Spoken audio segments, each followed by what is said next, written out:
Alright jabronis, lace up your boots, oil up those pecs, and tape up your wrists. Because today, we're stepping into the squared circle. I'm talking about the origins of professional wrestling as we know it. Not your bar fights, not your backyard trampoline power bombs, no, the real deal. The birth of the WWE. The saga that started with mobsters, smoke-filled arenas, and a guy named Vince that looked at wrestling and said, what if we turn this into a soap opera with body slams? So buckle up, chug some raw eggs, and maybe body slam your couch pillow just to get in the zone. So picture this, 1950s New York City. Everyone's smoking, cars are the size of yachts, and TV is this hot new thing. Oh, and wrestling? It's been around for a little bit, and it's kind of popular, but it's small, regional. Then enter Jess McMahon and Toots Monk.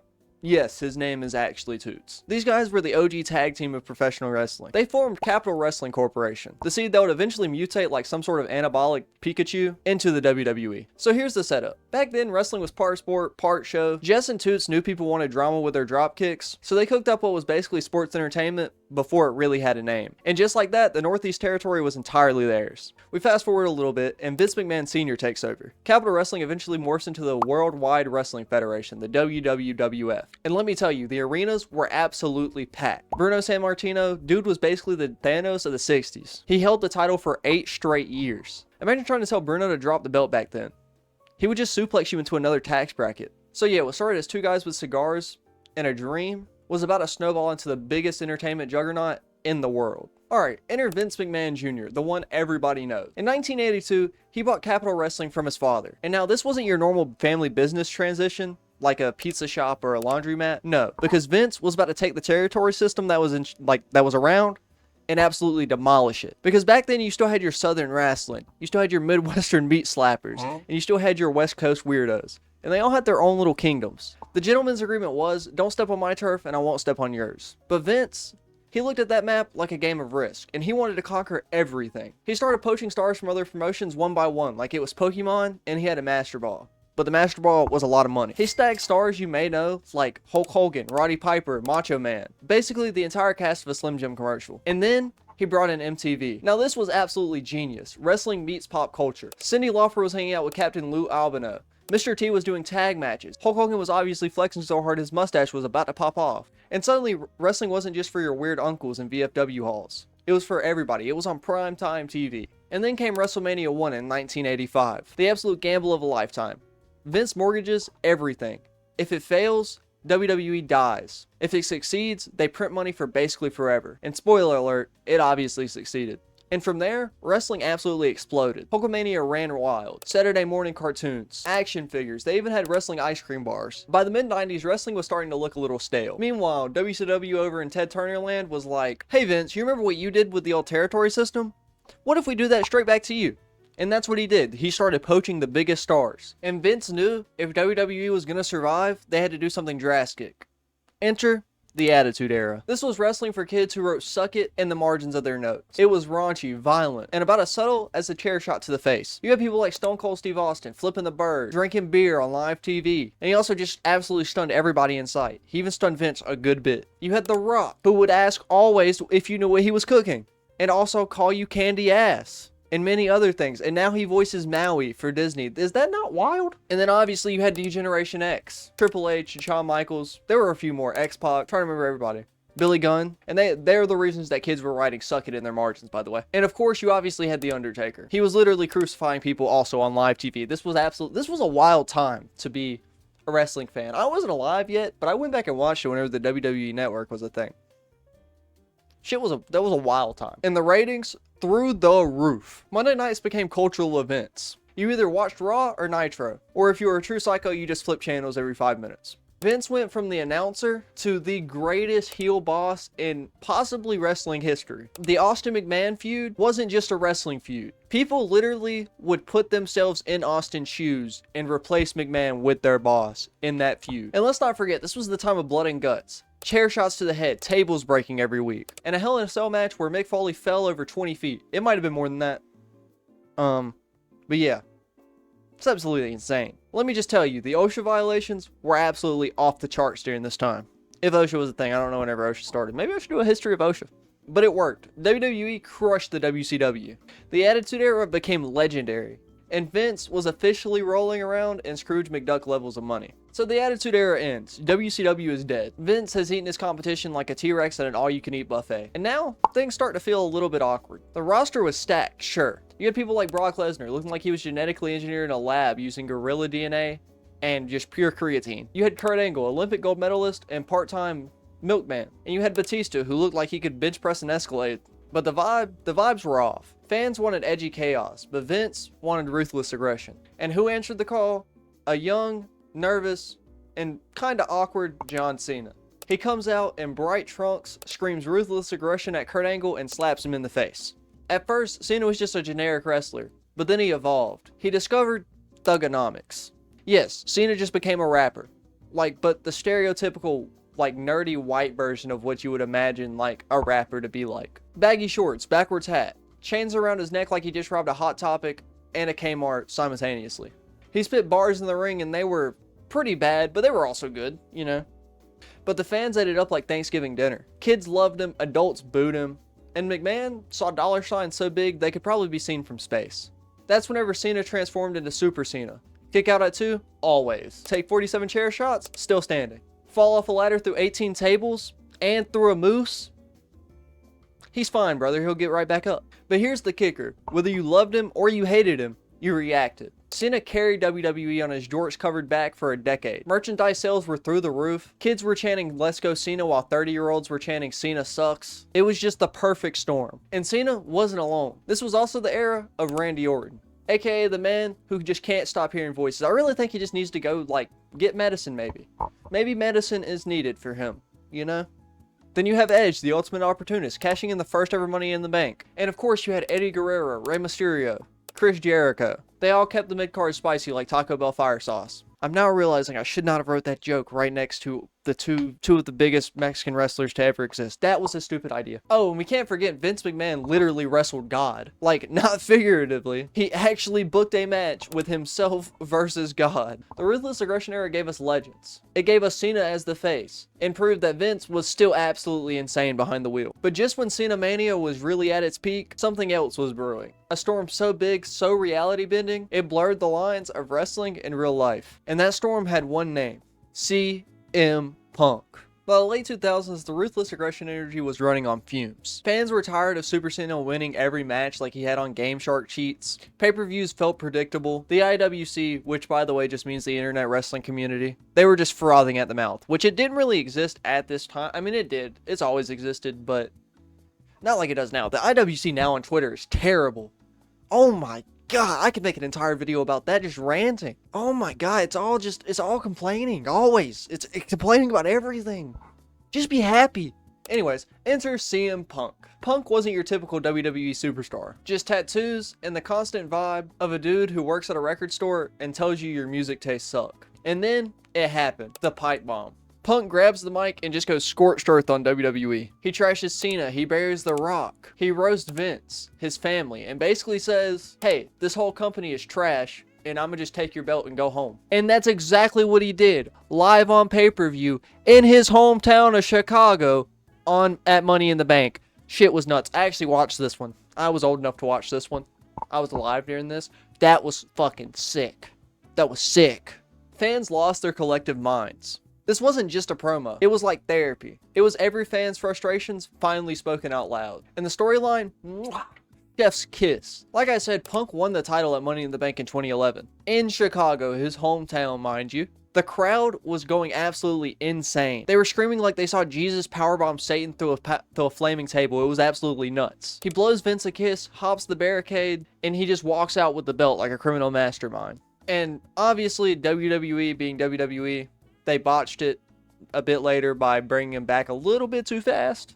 You know, they didn't really let it set in that maybe he really did leave with the belt. The reality era wasn't just Punk though. You had Daniel Bryan, the scrappy underdog with a beard so powerful, it could probably start a small forest fire. Fans literally used to hijack shows chanting, yes, yes, yeah, my bad, I'll do the motion. Yes, yes, yes. My hand's gonna go out of the frame though. Until Vince had no choice but to push him into the WrestleMania main event. This era also gave us The Shield. I'm talking Roman Reigns, Seth Rollins, Dean Ambrose, breaking in like SWAT team cosplayers at every single event. But the real takeaway, the reality era, was whenever WWE's carefully crafted illusion began to crack, and fans realized that they could force change. The crowd wasn't just watching anymore. They were trying to book the shows with their voices. And just like that, WWE stumbled into its next phase, the PG era, blending into the network era. And eventually, Roman Reigns being shoved down our throats harder than a spoonful of cinnamon in 2013. Why was that a trend? Why did people want to just eat raw cinnamon, like just pure cinnamon? Why was that a thing? Okay, so picture this. It's 2014. Batista's back, but everybody's chanting Bootista. Daniel Bryan is injured. John Cena's jorts are still pretty much undefeated. And in the middle of it all, Vince McMahon looks at his roster like a Pokemon finder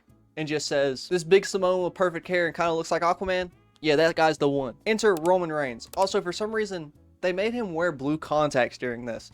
I don't know why. Roman was supposed to be the guy, the new face of the WWE, the heir to Cena, the future. Problem? The fans absolutely hated it. Why? Because WWE wasn't just pushing Roman Reigns. They were shoving him down everybody's throats. The Royal Rumble 2015 was supposed to be like his big coronation, but everybody hated it. They even had The Rock come out to try to like save it and try to get the people to cheer, but everybody booed The Rock too. And so began the Roman Empire. Years of Roman winning, losing for a little bit, and then winning again. Main eventing WrestleManias while fans begged for literally anyone else. Dean Ambrose? Nope. Seth Rollins? Kinda. Cesaro? Absolutely fucking not. Why did they do nothing with Cesaro? It was just Roman or bust. That's all the WWE saw. It wasn't all bad though. The WWE Network launched, which meant fans could finally watch old pay-per-views without having to pay an arm and a leg to their network provider. NXT was cooking down in Florida, giving us gems like Sami Zayn versus Shinsuke Nakamura, while the main roster was running the Roman versus the Authority storyline for about the 8,000th time. Like genuinely, this is all we saw for years. And let's not forget Brock Lesnar. He came back in 2012, broke the Undertaker streak in 2014, and then just became Thanos with suplexes. Every match was literally just suplex city, bitch. That's literally all it was. So yeah, the PG slog was pretty rough. But here's the twist. While Roman was getting booed out of buildings, WWE was planting seeds for the future. Becky Lynch, Seth Rollins, AJ Styles, Kevin Owens, Sami Zayn. The women's division was also finally being taken seriously, with people like the Four Horsewomen. And eventually WWE stopped trying to fight the fans. They turned Roman heel, strapped him up with Paul Heyman, and they gave us the Tribal Chief. Honestly, the best thing WWE has done in a while, but that's jumping ahead. For now, in the mid-2010s, it was Cena still winning, Roman being forced, Brock being a part-time god, and fans chanting CM Punk every 12 minutes like it was the national anthem. This was WWE's awkward puberty stage, and it lasted for a while. But it was absolutely necessary, I feel like, for us to get to where we are now. I feel like we're going through a new renaissance. So, if you couldn't tell, I've barely named any women so far. And it's not because there weren't any to name. It's just because WWE didn't treat them to the caliber that they treated them in. The WWE treated the women's division for adults like it was essentially just porn, and then for kids like it was a bathroom break. Matches would last like 90 seconds tops. The Divas era was more about reality shows and cat fights. They also literally had pillow matches. Like, I'm not joking, this was a real thing that happened. But then something happened down in NXT. A little group you might have heard of, the Four Horsewomen. Charlotte Flair, Sasha Banks, Bayley, and Becky Lynch. These women were cooking 5-star matches down in Full Sail University while the main roster was doing absolutely basically nothing with their women's roster. Fans started chanting, "This is wrestling," instead of just, "This is awesome." And WWE finally realized, oh, maybe people actually want to watch women wrestle instead of, you know, hit each other over the head with pillows. Fast forward to 2015 and the Divas Revolution hits the main roster. The name absolutely sucked, but the intent was there. Slowly but surely, WWE phased out the pink butterfly belt and replaced it with the Women's Championship. And by 2018, we had Becky Lynch main eventing WrestleMania, calling herself the man, and getting cheered louder than anyone else on the roster. Meanwhile, outside of WWE, independent wrestling was catching fire. Guys like Kenny Omega, the Young Bucks, Cody Rhodes, who was early in WWE, but left because they did not treat him right. They're turning promotions like New Japan and Ring of Honor into must-watch shows, even for casuals like me. Like, I even went and watched some of Cody's matches on the independent scene, and I never watched the indie scene. I literally only watched WWE because it's what I grew up with. And yeah. These indie stars, they weren't just good, they were building a movement. A fan base that wanted wrestling to feel cool and unpredictable again. And eventually that energy birthed AEW. But we'll get to that in just a minute. Back in WWE though, this indie invasion gave us dudes like Kevin Owens, Sami Zayn, Finn Balor, and Shinsuke Nakamura making the jump. And suddenly Raw and SmackDown had matches that actually slapped, instead of just Roman versus the Authority again. So yeah, the women finally got their spotlight, the indie guys brought new flavor, and the main roster started to feel less like a Saturday morning cartoon and more like actual wrestling again. The Revolution wasn't perfect, Charlotte winning every single fucking belt that exists. Anyways, but it did lay the groundwork for the next era of wrestling. So remember whenever I said the indie scene was heating up? Imagine if a group of wrestlers looked at Vince McMahon and said, "Nah, we don't need you. Enter All Elite Pro Wrestling." AEW. Tony Khan, son of billionaire Shahid Khan, decided to throw the bag at Cody Rhodes, the Young Bucks, and Kenny Omega. And together, they started AEW in 2019. It wasn't just another indie. It was the first real national competitor since WCW went belly up in 2001. AEW came out swinging with shows like Double or Nothing. And suddenly you had Chris Jericho walking around calling himself Le Campion. John Moxley even broke out of WWE jail. And CM Punk made his big return to wrestling in AEW in 2021. And the crowd in Chicago, yes, he returned in Chicago, absolutely lost their minds, as I'm sure you can imagine. Grown men were crying, children were crying, women were crying, everyone was crying. I wasn't crying because I'm a real man. I don't cry. I wasn't. I'm not. Are you looking at me like that? Cut to the next part. But meanwhile, WWE wasn't just sitting around either. Remember the tribal chief that I talked about earlier? Roman Reigns came back in 2020 after a short break. And instead of being a goody two-shoes, he finally turned heel and started calling himself the head of the table and told everybody to just acknowledge him. And guess what? People did. The run, it wasn't just a heel run. It was a reign of terror. Roman stacked him, pinned him, and held on to the Universal Championship for over 1,000 days. We're talking Hogan levels of dominance, but without all of the allegations. So now you've got AEW with its high-speed indie darling chaos, and WWE finally figuring out how to make Roman cool. For the first time in decades, wrestling fans weren't starving. We could actually choose between two different wrestling promotions putting on different flavors of wrestling, if that makes any sense. And what makes it even crazier is WWE wasn't McMahon's private family little thing anymore. In 2023, Vince sold the company to Endeavor, the same people who own the UFC. Suddenly, WWE was part of a mega corporation called TKO. The merger marked the end of the McMahon dynasty. For the first time since 1953, WWE wasn't run by a McMahon. Triple H actually took over creative, and the vibe of the company instantly shifted. Fans started calling it the Paul Levesque era. So now, wrestling is booming again, WWE has the star power, AEW has the hype, and Roman Reigns is out here cosplaying as a final boss in a video game. But let me just tell you jabronis, the story, it ain't over yet. Because just when you thought wrestling couldn't get any bigger, it went global. So here's the deal. WWE has always been big, right? But in the 2020s, they decided, hey, what if we were literally everywhere? And just like that, you've got Clash in the Castle in Wales, Money in the Bank in London, Elimination Chamber in freaking Australia. You even recently had Clash in Paris. Suddenly, every pay-per-view wasn't just in New York, Chicago, LA. Nah, WWE was planting flags like it was the British Empire 2.0. And the thing is, it worked. Overseas crowds are absolute maniacs. Like, they just come up with the most creative chance. They're so much better than American crowds. We need to take notes. Boys and girls over here, we need to take some notes on how to do good crowds. Yes. Meanwhile, WWE started pushing a new generation of stars. So like Gunther, Rhea Ripley, Dominic Mysterio. I fucking love Dominic Mysterio. They were all getting over like nobody expected. At the same time, legends like Edge, Rey Mysterio, John Cena were all popping back in to spice things up. But instead of just hogging the spotlight, they were actually putting over new talent. It felt like the company was finally passing the torch instead of hoarding it. And while WWE was going global, AEW wasn't slacking either. They sold out Wembley Stadium for All In, 80,000 fans. That's right, AEW put on one of the biggest wrestling shows ever, proving that the boom wasn't just a WWE thing. It was just a wrestling thing. So what do we call this period?